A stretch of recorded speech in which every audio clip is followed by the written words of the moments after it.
बिस्मिल्लाहिर्रहमानिर्रहीम। अस्सलाम वालेकुम नाज़रीन, आप देख रहे हैं MR न्यूज़। मैं हूँ मोइनुद्दीन अलवी। टैक्स चोरों को पकड़ने के लिए आर्डीनेंस जारी, नैब और नादरा को अहम अख्तियारात मिल गए।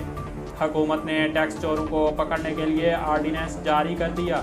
आर्डीनेंस के नफाज से नैब नादरा को टैक्स दहिंदगान की तफसीलात तक रसाई मिल गई है। तफसीलात के मुताबिक सदर मुमलिकत आरफ अलवी ने टैक्स कवानीन में तीसरे तरमीमी आर्डीनेंस 2021 पर दस्तखत कर दिए हैं, जिसके बाद ये हुकूमत के लिए टैक्स चोरों को पकड़ने के लिए आर्डीनेंस जारी कर दिया गया है।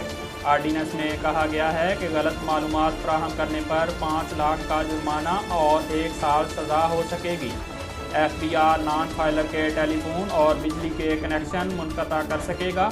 आर्डीनेंस में नॉन फाइलर प्रोफेशनल के लिए बिजली के बिल की स्लेब पर 35% तक टैक्स आयद कर दिया गया है। कोई थ्रेट नहीं था, न्यूजीलैंड का दौरा साजिश के तहत ख़त्म किया गया। वफाकी वज़ीर दाखिला शेख रशीद ने कहा है कि साजिश के तहत न्यूजीलैंड का दौरा मनसूख करवाया गया।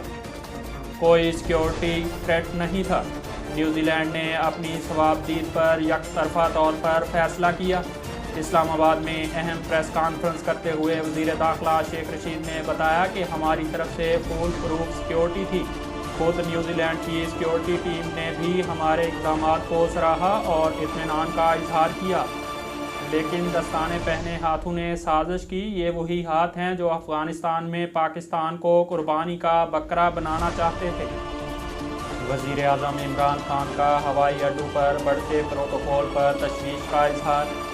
वज़ीर आज़म इमरान खान ने हवाई अड्डों पर बढ़ते प्रोटोकॉल पर तशवीश का इजहार करते हुए कहा, सरकारी अफसरान और निजी अफराद को गैर मजाज प्रोटोकॉल का रवाज फौरी बंद कर दिया जाए। तफसीलात के मुताबिक वज़ीर आज़म इमरान खान ने हवाई अड्डों पर बढ़ते प्रोटोकॉल पर तशवीश का इजहार कर दिया। इस हवाले से वज़ीर आज़म के सेक्रेटरी आज़म खान ने मुतल्लिका इदारों को मरासला भेज दिया है। फ्रांस ने एहतजाजन ऑस्ट्रेलिया और अमेरिका से सफ़ीर वापस बुला लिए। रिवायती याबदोज़ डील तनाज़ा पर फ्रांस ने अमेरिका और ऑस्ट्रेलिया से सफ़ीर वापस बुला लिए। फ्रांसीसी वज़ीर ख़ारजा का कहना है कि ऑस्ट्रेलिया की जानिब से मुआहदे में धोखाधड़ी की गई। गैर मुल्की खबर रसां एजेंसी के मुताबिक गुज़िश्ता रोज़ फ्रांस के वज़ीर ख़ारजा का कहना था कि दोनों फ्रांसीसी सफ़ीरों को फौरी तौर पर वापस बुलाने का फ़ैसला 15 सितंबर को अमेरिका, ऑस्ट्रेलिया और बरतानिया के मबैन इंडो पैसिफिक मुआहदे के बाद किया गया है। अब तक के लिए इतना ही। मज़ीद खबरों और तफसीलात के लिए देखते रहिए MR न्यूज़।